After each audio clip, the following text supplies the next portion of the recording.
So we prepared a few questions ahead of time, but if you have any questions as well for the panel, then, chime in. So the first question is, so what are the pain points, areas that you find the hardest to keep current? Well, I sort of already answered this one when I said that our database list is the hardest element that we have on our website to update. But like I said, the best thing about that too is that we've already identified how much we need to update and where, so that at least we can cut down on how much time it takes, even if we can't make it any easier. For me, it is libguides, because I feel very self-conscious about pointing fingers at people and saying, hey, you haven't touched this in 3 years. What's going on? That's an awkward conversation to have. Karen, do we have any, I've been typing in the questions. Do we have any pain points or areas of our site that are the hardest to keep updated?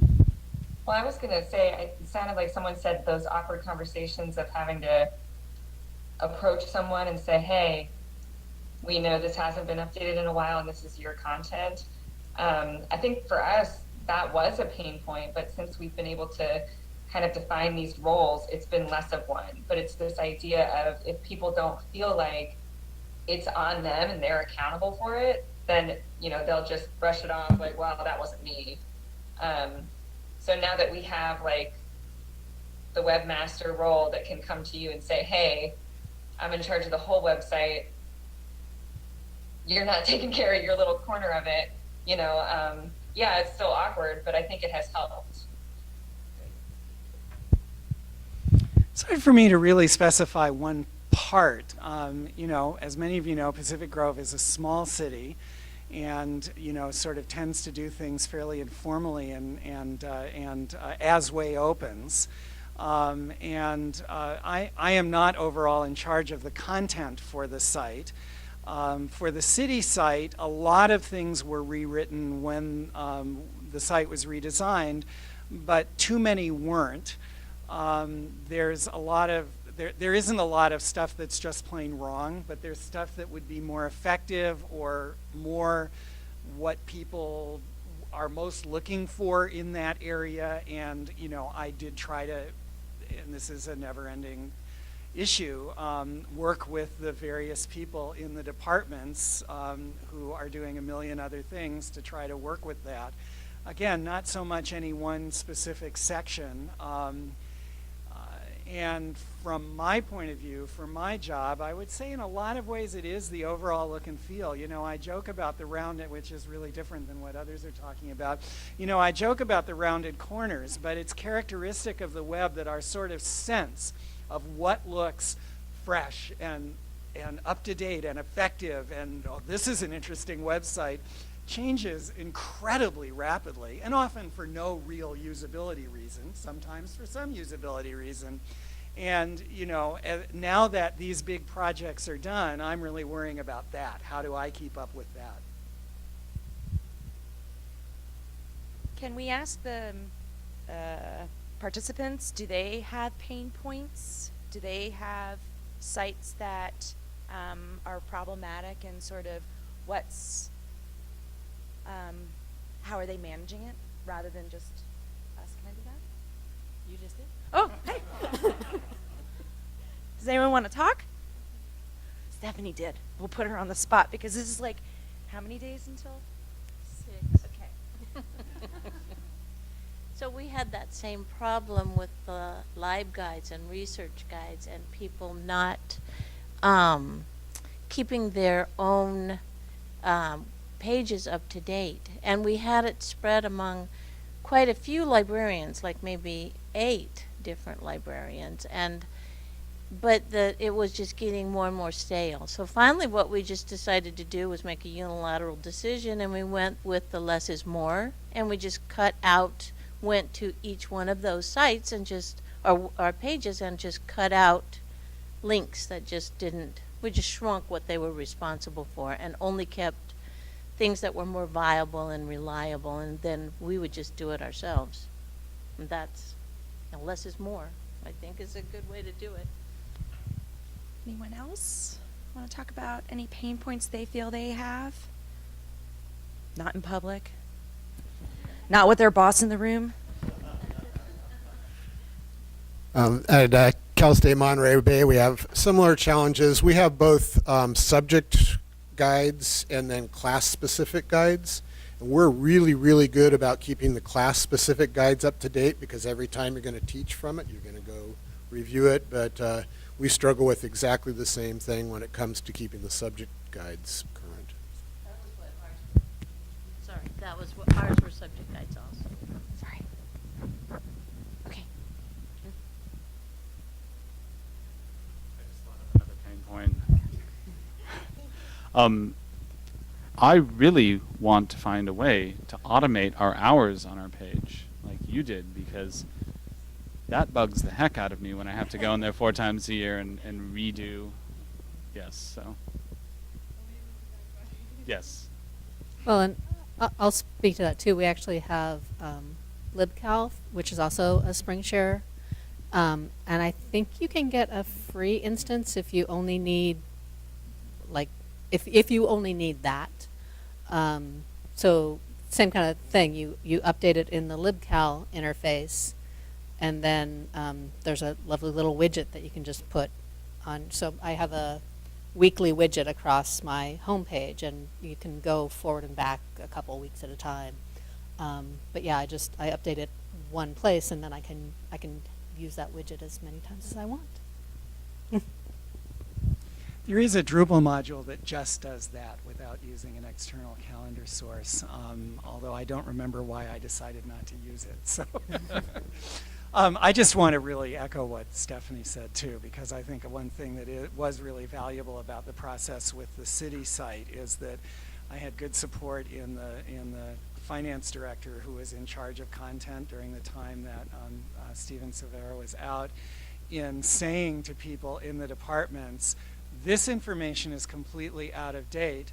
If you can't keep it up to date, we're not going to migrate this to the new site at all. And that was an important part of the process. All right, so does your library have a style guide? And if so, how was it developed and who is the enforcer? I think Stacy probably doesn't need to answer that question, but the rest of you. We don't need to talk about this at all. We already talked about it. We have the bare beginning of one. I wrote it, I'm the enforcer, and I look forward to stealing a bunch of stuff from Stacy's as soon as I get back home. I don't have one, but I'm looking forward to stealing things from Stacy. And Karen. And Karen. And MPS. Yes. And by government, not MPS. We do not have a formal style guide, but we do have a style standard, and so I am hoping to sort of publish that at some point. Right now what we do is we just tell the authors, look at another one and follow the same format. But the Institute itself also does have a style guide, so we have to follow that as well. Reiterate, it's not stealing, it's borrowing. We share. And if you didn't get a style guide or a content strategy guide, email me. I can give you my email address and I can send them to you in a PDF. I just didn't want to kill as many trees as printing them out, all of them. So. Actually, I have a question. Are we going to make the slides available? Okay. Yeah, I don't know how well all of them will show up in the video, so it'd be nice if we could have them that way too. All right. Anything else from the audience? All right, moving on. Did you receive any training on updating your website or CMS, or are you all self-taught? I did not receive any training on updating Drupal, although I do work very closely with my supervisor, so what she knows she can share with me. And certainly there are other people at the Institute we can ask, but there was no formal training. But that said, I feel like we're all actually able to update it just fine. We're lucky because we do have Drupal, and so we don't need to have that high level of expertise. For our CMS at Monterey Peninsula College, when they rolled out the new website, they did do fairly intensive training with the CMS, invited people to drop in, as well as have these training sessions. Training sessions, though, were very, very basic. And so when it comes to doing any kind of coding things, I am shoddily self-taught. I'm going to talk about myself, and then Karen can talk about her. Self-taught, broke a lot of stuff, completely destroyed servers and applications. I have gotten the white screen of death, the black screen of death, the blue screen of death. I don't even know.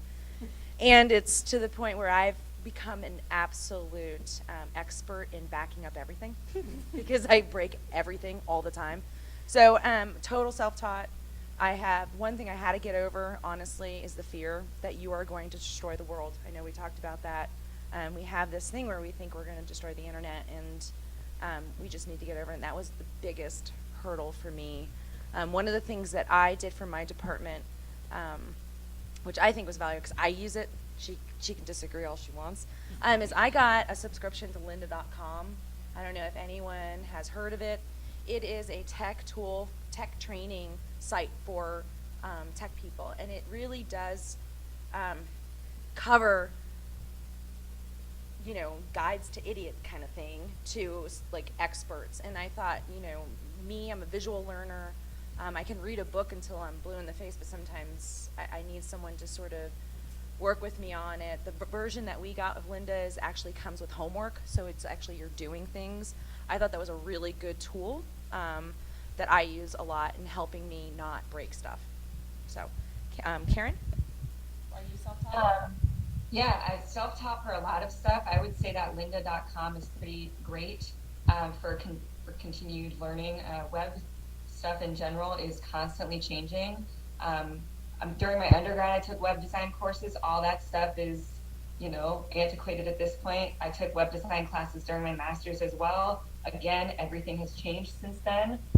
So if you don't continue to research and teach yourself through breaking things, like Stacy said, or just online trainings, you're going to be behind the curve. Largely self-taught, and with a whole sort of sequence of tools, you know, front page, DNN at Monterey. Well, I mention that partly because my experience, I think, has been less than it sounds like Mrs. has been with Drupal, the sort of dream of the CMS where you don't have to think about the code at all, because I have never met a WYSIWYG HTML editor, whether web-based or not, you know, front page or part of a CMS, where it didn't do some weird thing that didn't look right, and I could only figure out what those weird things were by looking at the HTML. But the one additional thing I wanted to say is that Drupal is not just open source software. That means a lot of things. It's a real open source community.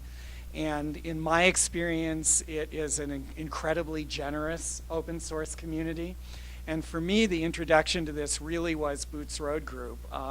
Once they decided that they were better off letting me actually mess with stuff because I wanted so many changes, they were just incredibly helpful. And their IT person, Liz Ward, met with me, and I really got started there. And they were, you know, really generous in, because I ran it by them, having no problem with me building a municipal website sort of entirely on their work as the core of it, as my project. But there's also, I used lynda.com a little bit, but there's just a lot of free training stuff for Drupal, and I would particularly, for those who use Drupal or are interested, recommend Badcamp. You go. Yeah, so Badcamp is the Bay Area Drupal camp. It's in the fall. It's in Berkeley last year and next year, and it's Drupal. It is a completely free, volunteer-run set of training sessions that are just incredibly useful. Doug touched on something that I think is really valuable as well, being self-taught. And I'm not even taught, you're always learning or whatever. Google is your lifesaver. I know we don't want to tell people to go to Google, but I Google every error I get, every problem I get. Every error. every error. Just copy Absolutely. and paste it right into the browser, and you Yes. will have a wealth of knowledge. You're not solving it on your own. I've never literally gone into like a configuration and go, oh, I'm brilliant. I'm going to figure this out. I Googled it, and they provided me with the answer, and then I go and make those changes. Any kind of like, we want to do this. You literally plug those words into Google, and it will spit out how to do it depending on what system you're on. I think it's a really valuable thing to just kind of get over the fact that you don't need to know everything, and Google is your friend. Another free training I would recommend is codecademy.com if you guys want to learn code. It's completely free and interactive. Codeacademy.com. I was just going to say that too. It's free. It's very similar to Lynda. They provide you with exercises. You can code right on the screen. Free and great way to get started. Also, Khan Academy has some stuff, also free. And there's one that I can't remember right now. My wife teaches 5th grade, but she has her students using this, and it starts out at such a basic level that it's super great. Wanted to tack on of the Google everything with the problems. Yes. Also, you know, Mozilla developers, Google developers, these are sites that are up there that they go into the real nitty gritty, but they have very authoritative answers on how their browsers and how everything interacts. And you don't have to tell people that you Googled the solution, right? You could pretend to be brilliant. Just saying.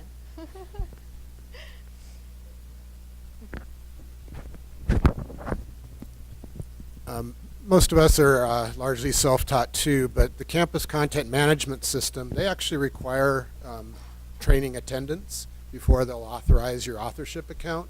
They do it for a couple of different reasons. One is simple things like if you're uploading images that you need to add an alt tag, whatever. So a lot of this has to do with accessibility. And the other is that they take the opportunity to show you like 4 easy steps to create accessible PDF files, because there's so much PDF content that gets uploaded to a lot of websites.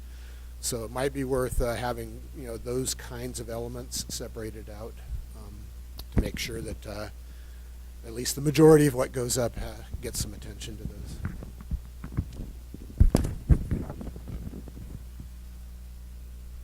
Sure. I'm just curious what you think about, and we're in the library business, and you know we all buy these ILSs, integrated library systems, and you know so much of you know what we're talking about here is you know somewhat outside that system, and I just kind of wanted just your sort of thoughts about that, because Doug, one thing that came to my mind, you know, pulling out, you know, the book jackets and things like that, you know, so many of those things. I mean, I think I'm a dreamer in terms of systems, but it's almost like our ILSs aren't really integrated library systems so much. Just wondering what you think about that.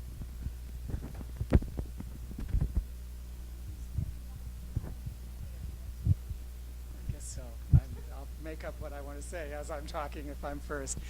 So Drupal has a long history in libraries, and some of the first people who did a lot of work with it actually did experiments with kind of putting Drupal completely on top of the ILS, so that, you know, from the user's point of view, you're just on the library website. It's one login, and you know you're able to search, you're able to get the results, and so on.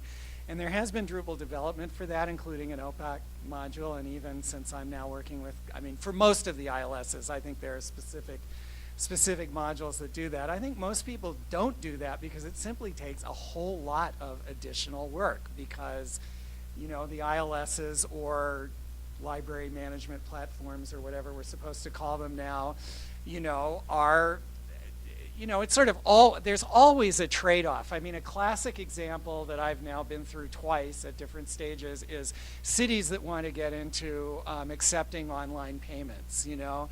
There's an advantage to having a consistent look and feel that's tied in with your website, but in fact, making those payments efficient and having them save staff time requires them to be integrated with the back end and the staff side, so that you really in many ways do a whole lot better with a recreation module that does all the things recreation people want, and an ILS that has an e-commerce capability for fine payment so that the fines really get paid without staff intervention. It's a similar dilemma that, you know, they spend a lot of time developing ILSs to do what ILSs do. And I guess, and for many years, I sort of escaped this because Pacific Grove and Monterey have a shared catalog, and it had to have a third completely different web home. Now that's less true in that we do have our own pages that look different in the Koha catalog. But really what I've done with is the same thing, which is just to try to make sure that the points of transition, the paths where people, you know, might want to go from content that we're presenting in the website to the catalog and vice versa, are as seamless and automated as possible. And I'm sure there's a lot more work we could do with that. I'll go on my little preachy thing about ILSs, is that I think they don't keep up with the times. There is not a lot of competition. There's 4 or 5 main companies that do ILSs and or provide ILSs, and they're not keeping up. I think a couple of the companies are moving forward, at least integrating the different things that libraries provide, maybe not the homepage or the website, but incorporating, you know, where you can pull in libguides, or where you can pull in you know, SFX, sort of, you know, the journal article linking capabilities, so that you don't have to have multiple systems managing really a library. I think that's moving forward, but I don't think there's competition. I think open source sort of made people, and again I'm preachy, open source made, you know, these proprietary companies start looking at, you know, library people aren't happy with what we're getting. You know, we look at our ILS currently looks like a, you know, oh, how do I put it? What we used to call, or a travel agent software. You know, it's downloaded, it's that chunky, it's just not modern. And I think that they had no need to make those changes. Who are we? Are we complaining really? I mean, I don't know. I don't think we are really complaining, because I don't think we're, what was that? No time, or, so I think, you know, I think it is evolving. I think we're putting more and more pressure on it, but I don't think we're ever going to get to the point where it's true ILS, unless something happens with web. And Let me just briefly tag on to one thing you said, because of course Koha is an open source ILS. And I would say that there are many things about that that are great, but of course it's not Drupal in the because the community of developers is much smaller, because it's a more limited purpose product. And I don't think that Koha is, you know, that the fact that it's open source solves the problem Stacy was talking about. It is, you know, more or less at standard in most features. It's behind standard in several features. Yes, if you really care about something, you can develop it, or you can pay your hosting and support company to develop it. But, you know, the kind of thing you're talking about involves not just one cool thing, but doing a whole lot of cool things to integrate the experience at a fairly deep level in the systems. So, you know, I think that the competition from open source and libraries like ours that switched from a proprietary to an open source did put pressure on them to move forward, but it doesn't mean, Koha is in many ways a wonderful thing, but it doesn't solve that problem. agreed. I want to also put the blame a little bit on libraries when it comes to this. The way we think about buying an ILS, we think about this very expensive thing that we're going to buy and that we're going to have 15 years. And because of that, we tend to buy older products. I mean, Voyager, which my library is currently on, has its roots back in the mid-'80s, and really hasn't changed since the late '90s. And there's a lot of reluctance to move because of cost, but also because of fear and just the amount of work that has to go into it. And because of this, we tend to wait to buy something until it's at least 5 years old. And with that kind of mentality, there's just no way that we're going to be keeping up in terms of user experience. I would say, unfortunately, some of us are stuck, though, too. We're using Millennium. We don't even have the full Millennium package, actually, and so we're limited with what we can do. And Innovative would love it if we would stop using Millennium, but at the moment, we simply can't. We can't actually afford anything else. Yeah, Sierra. Well, we're not going there yet. So.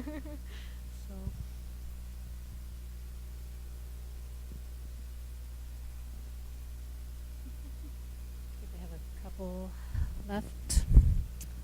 Are you able to view statistics on website usage? And if yes, do you incorporate those into updating your update strategy or an updating schedule? At the moment, we can view some statistics on our website through Google Analytics, but we don't actually have access to the analytics. We have to ask the central web team for access to it. We're hoping to change that, though, as the website itself changes. But we do absolutely use the statistics that we get to arrange and organize our website, absolutely. A little bit, should be using it a lot more. Use Google Analytics. One of the big challenges is because our students are coming from our site and going to content on other providers, is making those things link together well so that we get meaningful data. It's not just that students are leaving the site, but they're leaving hopefully to go to a specific place, and then how can we track their behavior once they're in an EBSCOhost database and relate that to what they did on our website. And then of course use a lot of proxy data, database usage data, etc. I'm going to have Karen talk about our Yeah, statistics. I was going to say, I have a love-hate relationship with Google Analytics. We have an instance of Google Analytics set on every single one of our systems and servers. So I think I have about 8 in one Google account that I have to piece together at the end of the year, at the end of the quarter, to make real statistics for us. So I get it, but it's less than ideal given the way our stuff isn't fully integrated. That's just how it is. We use Google Analytics too, and we also don't use it enough. Some of the basic usage data is reported by the library, but I don't know that that's information that's used a lot. I didn't talk about sort of the other side of the website social media issue, which is the little buttons that encourage people to share your content on their social media sites. And I did discover as part of this social media strategy process that Google Analytics was providing pretty good data about the usage of our Add to Any buttons, which is the particular service we use on our site. But I have used our analytics in a typically PG, informal, I wonder how this is doing way from time to time, and that's about it. And I think in general, the challenge for the next period will be to certainly not be as organized as MPS was, but to be to get that kind of ongoing maintenance and review, to get some kind of structure and procedures for it. Okay, so our last question, unless we have more from the audience, but so what are your tips for someone who suddenly has to keep their website up to date? And that, a lot of times, right, what happens is you're already doing a lot of stuff, and then all of a sudden it's like, oh, by the way, you need to do this too. So hire a retired person. No. Who really likes to do this stuff. That's a hard question. And I notice that she keeps handing me the microphone right before the question.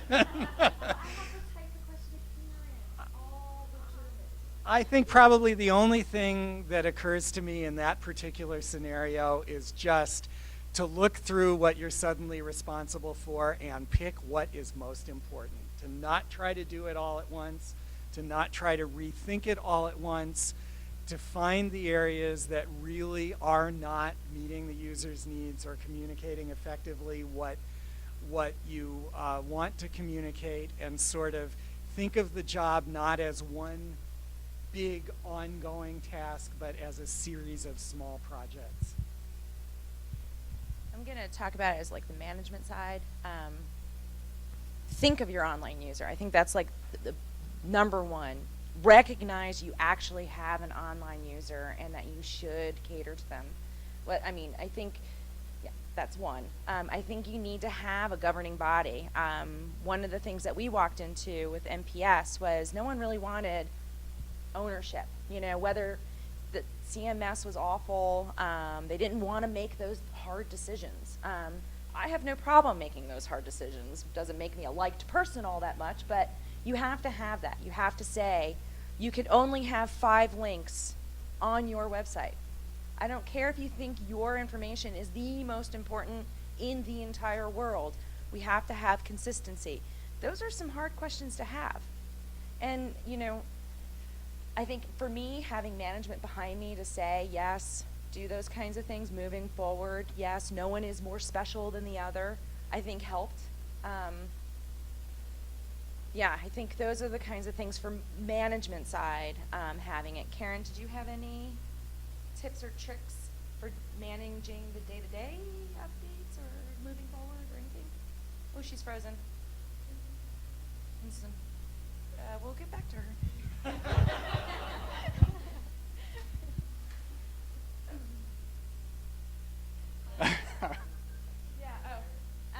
Did you have any kind of tips or tricks keeping the website updated? I talked about sort of we needed to have that. I don't know if you heard me. I heard you. Yes. I would like to say everything Stacy said, and my number one tip would be don't go it alone. Collaboration, working with other people on anything web related is the key. So you want to rewrite something, rewrite it, have someone else rewrite what you just wrote, get everybody involved if you can, especially if you're we have the luxury of being kind of small staff, so we can really get everybody involved. And that's a tip, I guess. Having had that exact experience where it's like, surprise, now you're in charge of the website. And especially if you're in a very small library, oftentimes you'll find that you're the only one. And so you may not have a full team. One of the things that I really found was just relying on my colleagues at other institutions, on listservs, just asking the internet even. I did want to say, don't be afraid to break things. Just back up the page before you make the change. And also, one thing that I had to learn is that good enough is good enough. And it's better to go in and keep something updated than to be afraid to touch it or afraid that you're not doing it exactly right and letting it go stale. Well, my number one tip is that every library should send a representative to the Mobac Technology Committee. And we will help you out. My second tip is also to include everybody on your staff if you can, at least in terms of getting input. I try not to make any changes with at least asking everybody first. What do you think of my getting rid of this? What do you think of my changing the color? Even if it seems really simple like that. I changed the text to yellow. Is everybody okay with this? Because I don't want anybody to feel like they don't have any control or any power. We're all in it together. It's our website, regardless of who's primarily responsible for any element of it. Okay, I have a follow-up to that, though. So what do you do with the librarians who say, well, I've never used that page, but the students might? I mean, is that when you go to the analytics? Well, we do try to show numbers as much as we can. We also, I have to say, we're very lucky because we have a team of students who work at our front desk. They're my immediate user group. I always go to them and say, what do you think? Can you try using this and tell me what you think? And then I can immediately turn that over to staff and say, well, this is what 18 students said And then if we need to, we can go to other students, but I get very quick responses from the students who work at the library, and that helps. We got that a lot because we had 800 pages. Think about that. The question, Karen, was how do you deal with librarians saying, you know, they don't use that page, but students do. Students might. So what we did with those pages is we use Google Analytics because you can figure out what pages are actually being used. But we also incorporated that in the usability test. You know, if people are making this assumption that page Z is being used, then in your usability test, incorporate something that will lead them there. And if they don't go there, then you know it's another added evidence that that is not being used. And then you just have to cut it. This part of the conversation makes me think of one thing. We're one of those many places that knows we really, really should be doing organized usability testing, and we're not. Obviously, talking to coworkers, all coworkers, not just people who have any involvement with that content. Obviously, that's no substitute for usability testing because there's a systematic bias there, especially when it comes to things like the language that library staffs use as opposed to the language that library patrons use.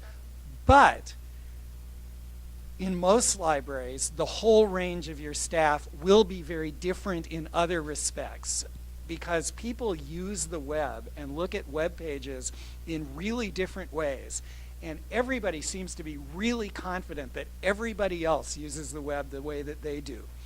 And it's easy for all of us to fall into that, as, especially, I work at home, I'm going along, oh, that looks cool, And to me, it's just been very helpful to talk to a bunch of other people because they'll say, well, I would never look there. Right.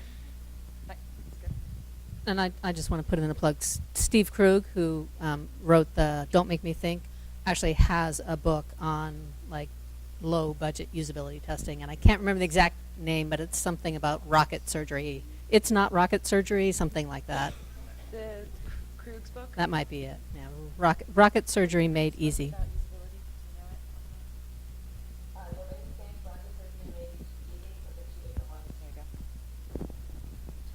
So that's everything, unless there's any more questions from the audience.